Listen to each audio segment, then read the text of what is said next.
আল্লাহ রাব্বুল আলামিন মহাগ্রন্থ আল কুরআনুল কারীমের মধ্যে বলেন, ওয়ামা আরসালনাকা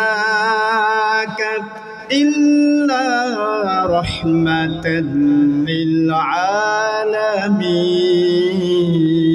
আলামিন। পড়েন আল্লাহু আকবার। আল্লাহ রাব্বুল আলামিন বলছেন, ও আমার বান্দারা শোনো শোনো, আমি আমার নবীকে দুনিয়াতে প্রেরণ করেছি রাসূল স্বরূপ।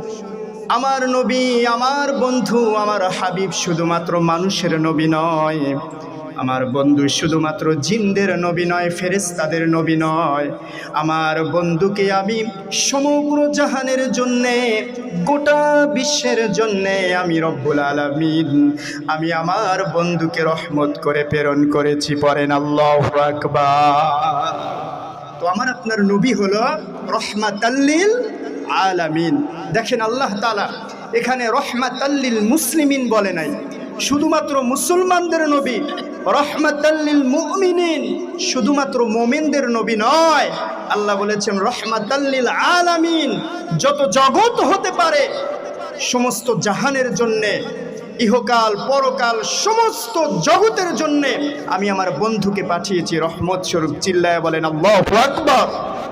আমার নবী হলেন রহমতের নবী, আমার নবী হলেন করুণার আধার, আমার নবী হলেন আল্লাহ তাআলা রব্বুল আলামিন আমার আপনার নবীকে এত সম্মান দিয়ে পাঠিয়েছেন। কেমন নবীর উম্মত আমরা হতে পেরেছি আমার প্রিয় ভাইরা। আমার নবীর এত দাম, এত শান, এত মান। আজও যদি আপনি ইংল্যান্ডের ব্রিটিশ মিউজিয়ামে আপনি যদি যান, সেখানকার এন্টার পথে আপনি দেখতে পাবেন, সেখানে আমার নবীর ব্যাপারে ব্রিটিশরা একটা কমেন্ট লিখে রেখেছে। সেখানে লেখা আছে আমার নবীর ব্যাপারে একটা comment, as a father, as a teacher, as a lawyer, as a law-giver, as a law-maker, as a reformer of the society, Muhammad is the superman of the world. চিল্লায় বলেন আল্লাহু আকবার। সেখানে ব্রিটিশ মিউজিয়ামে সাদা শ্বেত পাথরে আমার নবীর ব্যাপারে কমেন্ট করে লেখা রয়েছে, একজন নেতা হিসেবে, একজন বাবা হিসেবে, একজন পিতা হিসেবে, একজন স্বামী হিসেবে মুহাম্মদ হলেন গোটা জাহানের একজন সুপারম্যান। পড়েন আল্লাহু আকবার। কেমন নবীর উম্মত আল্লাহ তাআলা আমাকে আপনাকে করেছেন।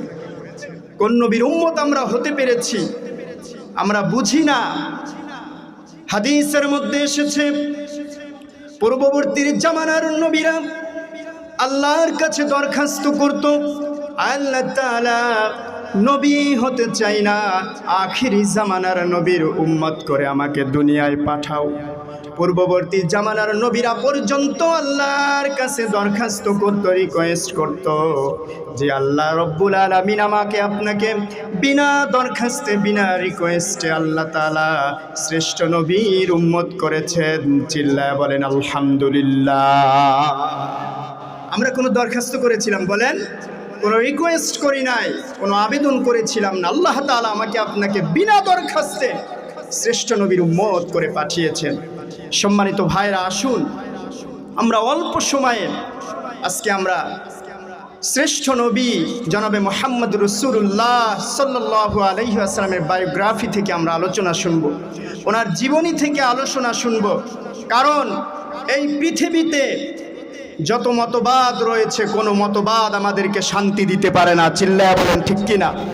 গণতন্ত্র বলেন, রাষ্ট্রতন্ত্র বলেন, সমাজতন্ত্র, পুঁজিবাদ, যত মানব রচিত আইন আছে, যত মতবাদ আছে, কোনো মতবাদ আমাদেরকে মুক্তি দিতে পারে না, কোনো মতবাদ আমাদেরকে শান্তি দিতে পারে না, কোনো মতবাদ আমাদেরকে সঠিক পথ দেখাতে পারে না।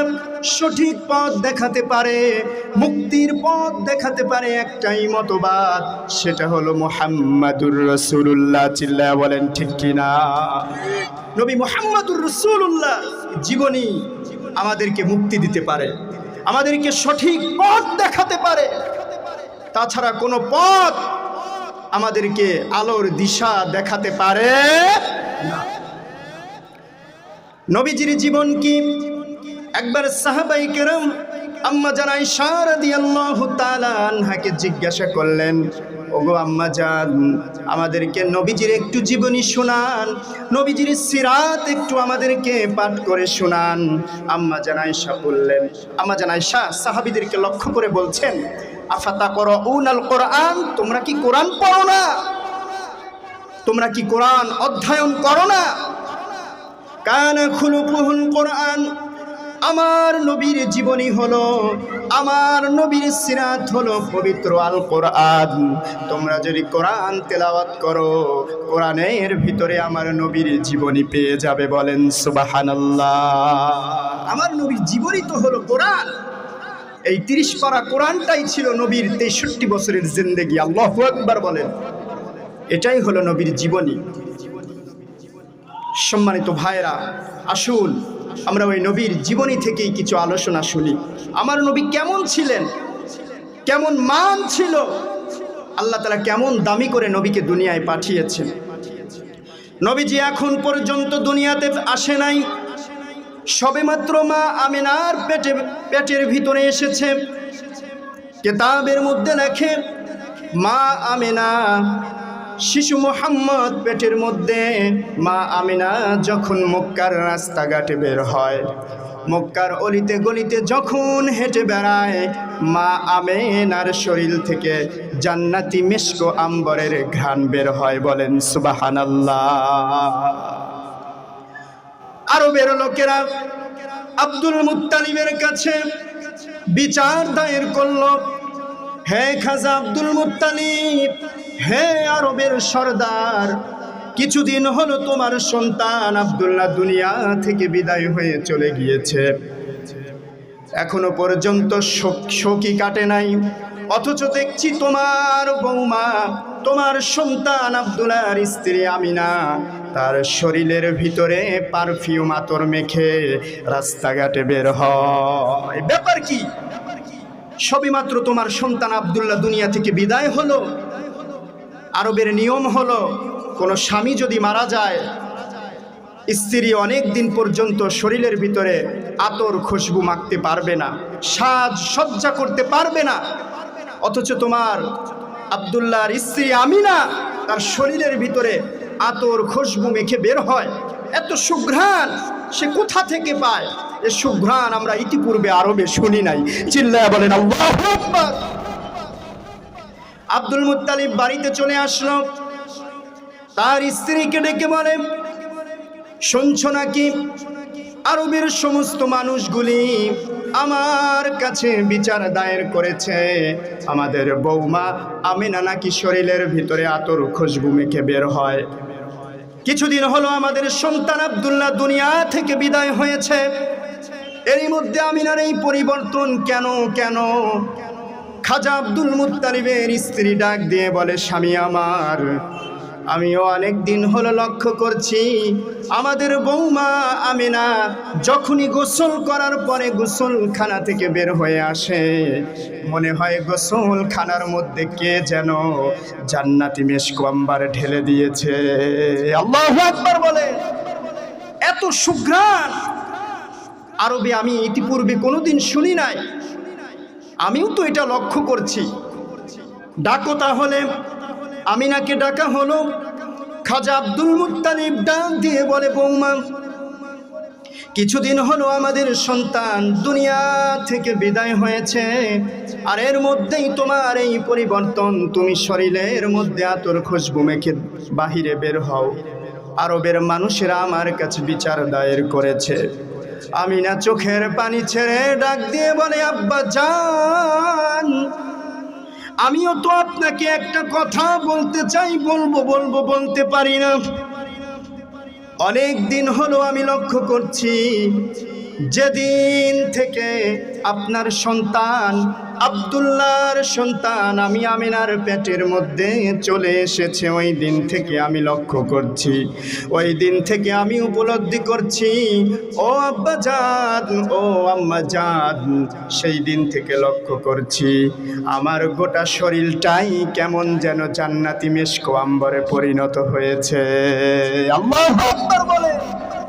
আমার গোটা শরীরটাই মিশক আম্বর, সুঘ্রাণ আর সুঘ্রাণ বের হয়।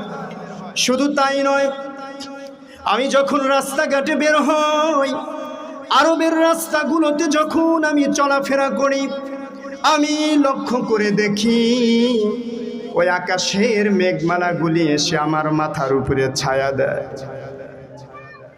মক্কার মরুভূমির ধুলো বালিগুলো আমাকে সালাম জানায় আর আমাকে বলতে থাকে, আমেনা আহলান সাহলান খুশ আমদেদ, আহলান সাহলান, আল্লাহু আকবার, আমাকে সালাম জানায়। শুধু তাই নয়, আমি যখন আরবের রাস্তা দিয়ে হাঁটি, রাস্তার দুপাশের খেজুর গাছগুলি মাথা নুইয়ে আমাকে সালাম জানাতে থাকে। কেন এমন করে আমি জানি না। ও আব্বা জানার আর একটি আশ্চর্য ব্যাপার হলো, এই যে গতকালকে আমি কুয়ার কাছে পানি আনতে গিয়েছিলাম, কূপের কাছে যখন পানি আনতে গেলাম, ইতিপূর্বে আমি পানি এনেছি বালতি দিয়ে, রশি দিয়ে কূপের ভিতর থেকে কষ্ট করে আমাকে পানি তুলতে হয়েছে। কিন্তু যেদিন থেকে আব্দুল্লাহর সন্তান আমার পেটের মধ্যে চলে এসেছে, আমি যখন পানি আনার জন্য কুয়ার কাছে যাই, কূপের কাছে যেতে দেরি হয়, কুয়ার পানি উপরে আসতে দেরি হয় না। আল্লাহু আকবার। আমি যখন যাই, অটোমেটিকলি কূপের পানি মুখের কাছে এসে উপস্থিত হয়ে যায়। আমাকে কষ্ট করে বালতি দিয়ে, রশি দিয়ে পানি উঠাতে হয় না।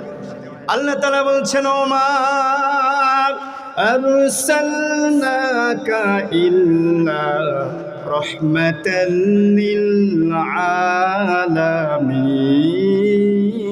আলামিন। পড়েন আল্লাহু আকবার।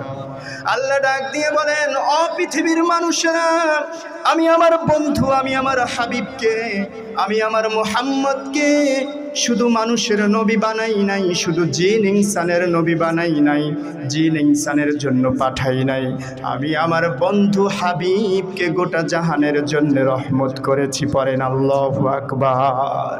আমার নবী গোটা জাহানের জন্য রহমত।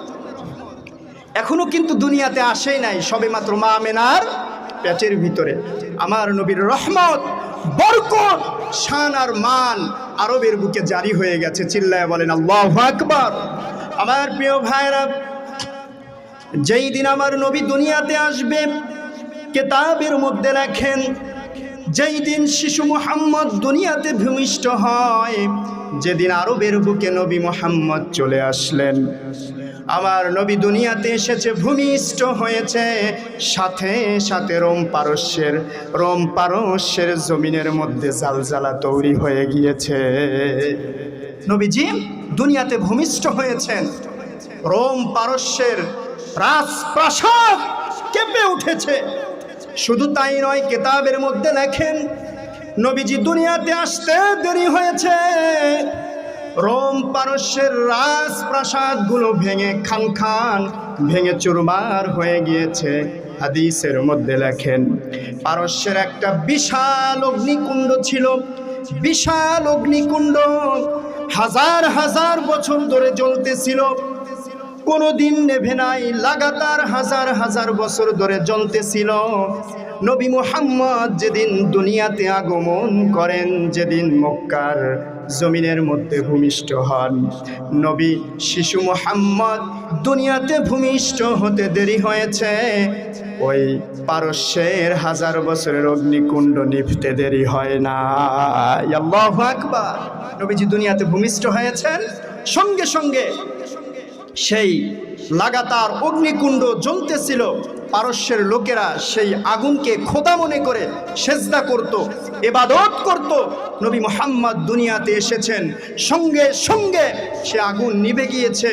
এর দ্বারা এটাই প্রমাণ হচ্ছে, এই জমিন থেকে আর কোনো অন্ধকারচ্ছন্ন থাকবে না। এই জমিনকে আলোকিত করার জন্য রাহমাতুল লিল আলামিনের আগমন হয়ে গিয়েছে। চিল্লায় বলেন মারহাবা।